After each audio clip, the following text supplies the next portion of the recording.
4 bouncer थे वहाँ पे। इन चारों बाउंसर की जो है जुलूस निकाली गई और इस जुलूस का वीडियो आप अपने स्क्रीन पर देख रहे होंगे कि जो लोग कल तक के अपने डींगे हाँक रहे थे वो आज रोते बिलखते हुए नजर आ रहे हैं। उनके सवाल पूछ रहे हैं कि मेकाहारा में ऐसा क्या होता है जिसकी वजह से पत्रकारों के साथ इस तरह का दुर्व्यवहार किया गया और उनको जान से मारने की धमकी दी गई। हाँ, कोई वसीम बाबू है जिसने गुंडे लेकर आए, उसी ने हमारे पत्रकारों के साथ मारपीट की। उसने कहा कि तुम्हारे चेहरे को मैं पहचान लिया हूँ और अगर तुम मुझे दिखे तो मैं तुमको गोली मार।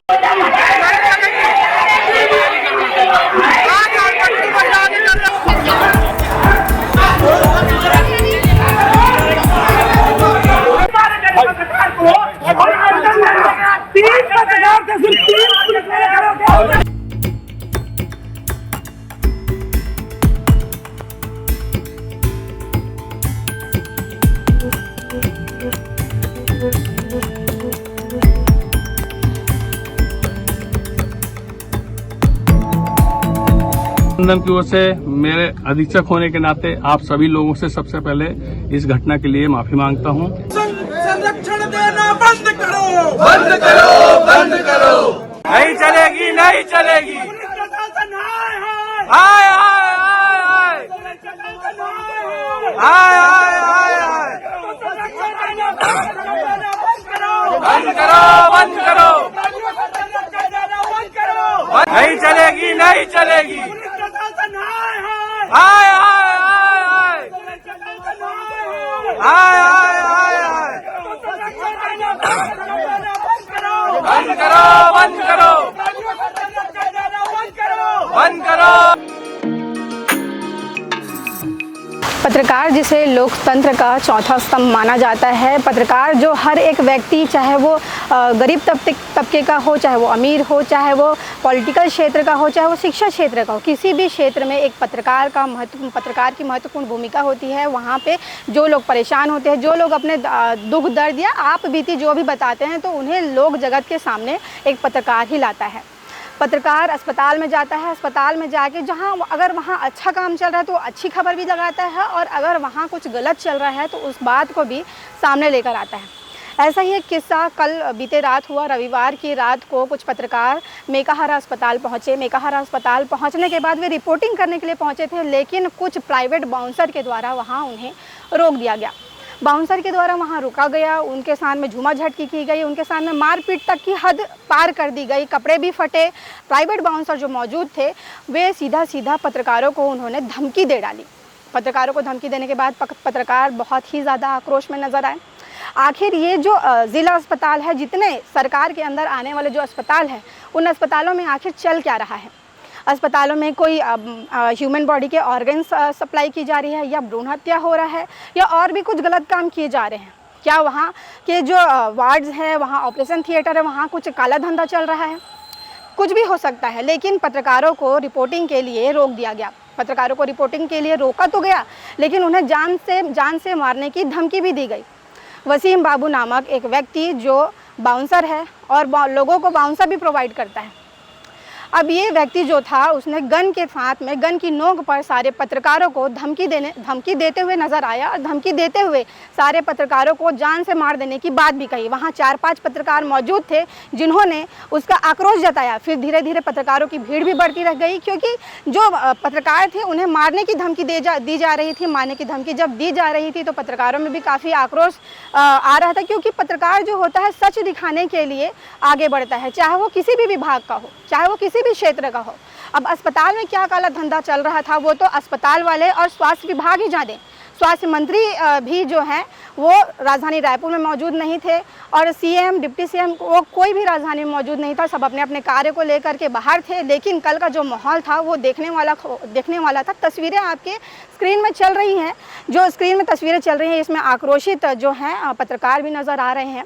और सिर्फ ये सिर्फ जो है मेकाहारा अस्पताल की बात नहीं है, डीकेएस अस्पताल, ज़िला अस्पताल, जहाँ पे अगर कोई पत्रकार पहुँचता है कि वहाँ क्या कार्य हो रहा है, अगर कोई मरीज़ जो है परेशान है किसी मरीज के साथ में गलत व्यवहार किया जा रहा है या उनके परिजन के इलाज में कोई त्रुटि हो रही है, तो वे पत्रकार का सहारा लेते हैं और जिम्मेदार पत्रकार वहां पहुंचते हैं, खबर बनाने के लिए पहुंचते हैं। लेकिन कल रात जब पत्रकार पहुंचे तो उन्हें काफ़ी बुरे तरीके से धुतकारा गया, काफ़ी बुरे तरीके से गन की नोक पर। वसीम बाबू, जिसे गन किसने दिया? गन लेने के लिए लाइसेंस की आवश्यकता होती है और गन लेने के लिए लाइसेंस उसे किसने प्रोवाइड किया? ये एक सब प्रश्नवाचक चिन्ह है। हालांकि पुलिस ने, राजधानी की पुलिस ने सतर्कता दिखाते हुए और पत्रकारों का साथ देते हुए वसीम बाबू और उसके साथ में जो और लोग भी जो बाउंसर का काम कर रहे थे, उन लोगों को एक जुलूस निकाला गया। और जो बाउंसर बीते कल तक के, जो रविवार की रात तक के ऐसे पत्रकारों को धमकी दे रहा था कि जितने यहाँ पर पत्रकार हैं सारे लोगों के चेहरे जो हैं मेरे दिमाग में छप गया है, ऐसा उस बाउंसर के द्वारा, वसीम बाबू के द्वारा कहा गया कि सारे पत्रकारों का चेहरा मेरे दिमाग में छप चुका है। अब जो पत्रकार मेरे साथ में अगर कुछ दुर्व्यवहार करता है तो चुन चुन के सारे लोगों को गोली से छलनी कर दूंगा। अब ऐसे लोगों को जब जिम्मेदार लोग, क्योंकि उसका लाइसेंस लेने की ज़रूरत होती है, एक व्यक्ति को गन रखने के लिए लाइसेंस लेने की ज़रूरत होती है, उसकी ऐसी छवि जो थी वो कल रात देखने को मिली कि उसे किसी चीज़ का ना ही शासन प्रशासन का डर है, ना ही किसी पत्रकार का, ना ही किसी चीज़ का उसको डर था। उसने सीधे सीधे धमकी दे डाली। अभी एक बड़ा सवाल उठता है स्वास्थ्य विभाग के ऊपर। स्वास्थ्य विभाग पर बड़ा सवाल इसलिए उठता है क्योंकि जब भी, सिर्फ कल की बात नहीं थी, जब भी कोई भी पत्रकार किसी भी सरकारी अस्पताल में जाने का प्रयास करता है तो उसे जद्दोजहद करना पड़ता है, उसे 4 लोगों से परमिशन लेनी होती है, तब जाके वो अंदर जाके खबर बनाता है। अब इस सारे मामले के दौरान जो प्रशासन, अस्पताल प्रशासन के जो लोग थे, उसके अधीक्षक आके मिले, पत्रकारों से उन्होंने चर्चा की, पत्रकारों से उन्होंने बातचीत की, पत्रकारों से उन्होंने माफ़ी मांगी। और उस समय पुलिस प्रशासन तो थी, लेकिन जो झड़प का माहौल था उस समय पुलिस प्रशासन भी कुछ नहीं कर पाई। लेकिन जो राजधानी के, शहर के जो एसपी है लखन पटले, उनके देख रेख में आज इन सारे बाउंसर, 4 बाउंसर के बाद बताई जा रही है कि 4 बाउंसर थे वहाँ पे, इन 4 बाउंसर की जो है जुलूस निकाली गई। और इस जुलूस का वीडियो आप अपने स्क्रीन पर देख रहे होंगे कि जो लोग कल तक के अपने डींगे हाँक रहे थे वो आज रोते बिलखते हुए नजर आ रहे हैं। उनके सर को मुंडवा कर पुलिस प्रशासन ने एक जुलूस निकाली। और सिर्फ ये बात पत्रकारों के ऊपर ही आई है इसलिए नहीं, आम जनता के ऊपर भी ये बात आ सकती है। आम जनता नहीं, किसी आम व्यक्ति ने ही खबर बनाने के लिए पत्रकारों को सूचना दी थी और उस खबर को बनाने के लिए ये सारे जो पत्रकार थे वे अस्पताल, अम्बेडकर अस्पताल पहुंचे हुए थे, मेकाहारा अस्पताल पहुंचे हुए थे। लेकिन उनके साथ में इस तरीके का दुर्व्यवहार किया गया। पहले भी पत्रकारों के साथ में दुर्व्यवहार किया गया है, पहले भी अशोका बिरयानी में पत्रकारों के साथ दुर्व्यवहार किया गया। उस समय की भी तस्वीरें आप अपने उसमें स्क्रीन में देख सकते हैं। उस समय की खबर भी सनातन न्यूज़ में लगातार लगाई गई थी। और पत्रकार जब सच उठाने की बात करता है, चाहे वो सड़क की हो, नाली की हो, किसी भी आम जनता से मुद्दे, कोई भी जुड़े मुद्दे हो, उसे जब बात सामने लाने की कोशिश करती है तो उसे जान से मारने की धमकी दी जाती है। और ऐसे ही एक पत्रकार की निर्मम हत्या कर दी गई थी। जब वह पत्रकार सच सामने लाने का प्रयास करता है तो उसकी हत्या कर दी जाती है या उसे जान से मारने की धमकी दी जाती है। क्या यही लोकतंत्र का चौथा स्तंभ है? जो लोगों की बात सामने रखने का प्रयास कर रहे हैं उसे जान से मारने की धमकी दी जा रही है।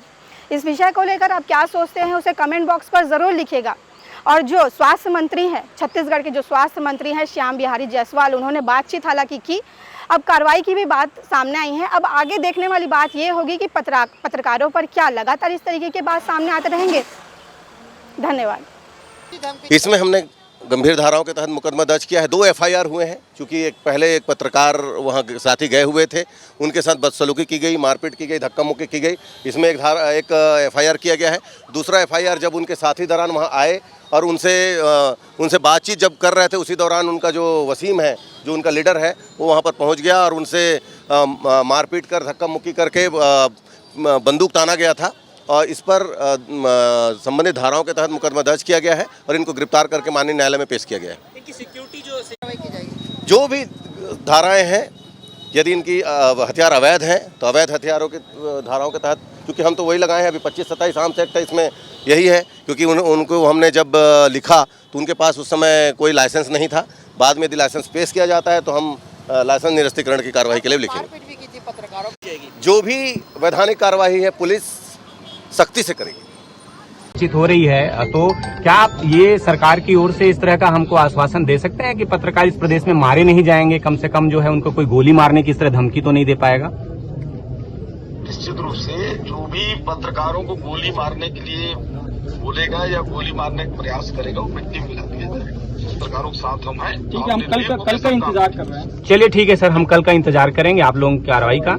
आपने बातचीत की हम लोगों से और इसके लिए बहुत बहुत धन्यवाद। बहुत धन्यवाद। प्रबंधन की ओर से मेरे अधीक्षक होने के नाते आप सभी लोगों से सबसे पहले इस घटना के लिए माफी मांगता हूं और भविष्य में ऐसी पुनरावृत्ति ना हो इस घटना के लिए हम कार्रवाई करेंगे।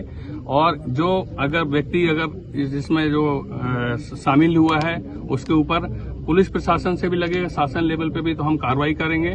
और दूसरी जो कॉलमी सर्विस के जिसका टेंडर है उसके लिए हम निरस्त करने की और इसकी कार्रवाई करने की अनुशंसा लिखेंगे। और पत्रकारों के प्रवेश के लिए क्या व्यवस्था करेंगे वो भी बताइए। बिल्कुल नहीं बताइए सर।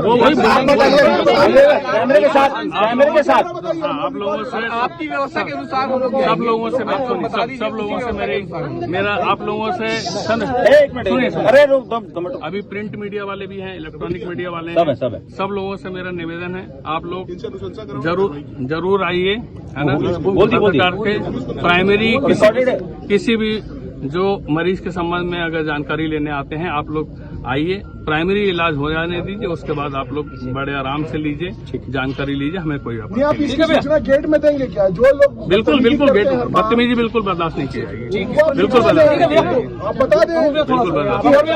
बस आप लोग एक मिनट और मैं और बोल रहा हूँ,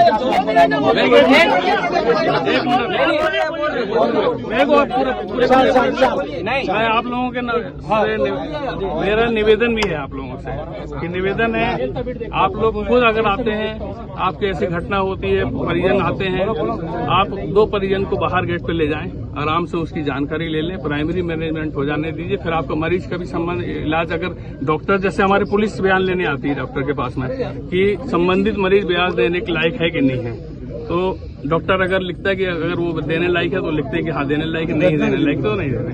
आप एक चीज ये भी कर लीजिए और उसके बाद पूरा बयान लीजिए। बगैर घटना के रिपोर्टिंग करने का सवाल नहीं है, बिना घटना सूचना दे दीजिए ना, सूचना दे दीजिए, सूचना दे दीजिए, अपराध की घटना का विषय नहीं है। सूचना क्या है आप भी बात जानते हैं? नहीं अपराध की वाली बात कभी भी कोई चीज खबरें जो है केवल हमारे साथी रिपोर्टिंग करने अव्यवस्था की भी उसको दिखाने पत्रकार हम आपको और बताना चाहूंगा कि हम आपकी कोई भी नेगेटिव न्यूज को हम उसको पॉजिटिव लेते हैं कि अगर हमारी आपको कमी बता रहे हैं हम उसको कभी बुरा नहीं मानते, हम उसके लिए बाकायदा हम उसके ऊपर आपकी न्यूज आ जाती है, ये मेरा ग्रुप है मेरे पास, मैं PRO को बोल के रखा किसी भी न्यूज चैनल में किसी पेपर में अगर ऐसी कोई भी हमारे नेगेटिव न्यूज आई है हमारे अगेंस्ट में हमारे मेरी बात तो सुनिए, वर्ड तो अगर आती है तो उसमें हमको संज्ञान लेके स्वतः खुद कार्रवाई करनी है। इसलिए क्योंकि हमको अगर आप लोग कोई बता देते, जैसे कल मैं बता रहा हूँ किससे बात हुई है, वो बोले कि पेंशनर को दवाई मिलने में 15 दिन का लग रहा है, आप तुरंत तत्काल ये देखिए मैसेज HOD से लेकर सारे लोग, बिल्कुल आप लोग हमको कई बार हमारे नीचे लेवल के स्टाफ का नहीं बता रहा है, वो तो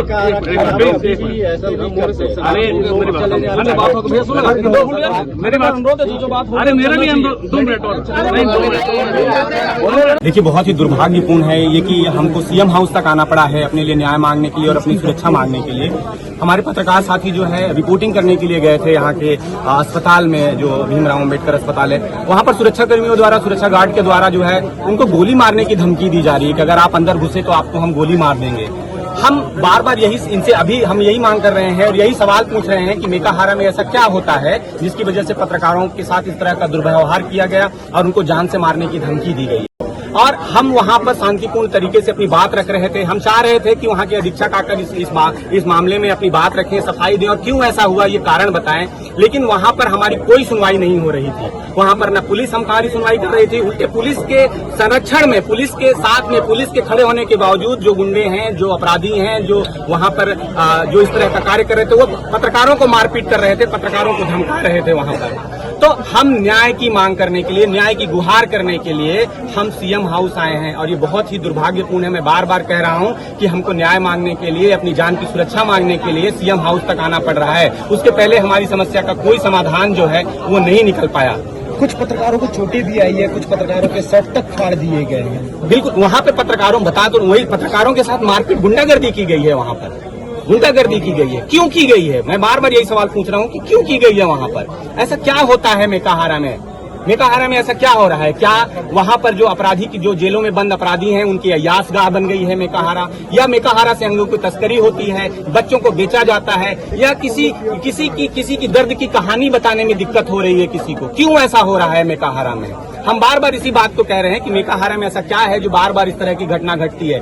और जब हम अपनी सुरक्षा की मांग करते हैं तो हमारी सुनवाई क्यों नहीं होती है? क्यों हमें प्रदेश की मुखिया तक आने की जरूरत पड़ती है? कोई हमारी मांग क्यों नहीं सुनता है? अभी हाल में ही हमने अपने पत्रकार साथी को बीजापुर में खोया है। जब राजनीतिक संरक्षण, प्रशासनिक संरक्षण और पुलिस के संरक्षण में उसकी हत्या हो जाती है तो हमारे क्या हम वही दिन देखने के लिए बैठे रहे?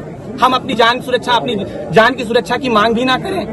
हमारा ये अधिकार है, हम अपना अधिकार मांग रहे हैं। कोई वसीम बाबू है, वो अभी गुंडे लेकर के आने का आरोप लगाया है। हाँ, कोई वसीम बाबू है जिसने गुंडे लेकर आए, उसी ने हमारे पत्रकारों के साथ मारपीट की। उसने कहा कि तुम्हारे चेहरे को मैं पहचान लिया हूँ और अगर तुम मुझे दिखे तो मैं तुमको गोली मार दूंगा।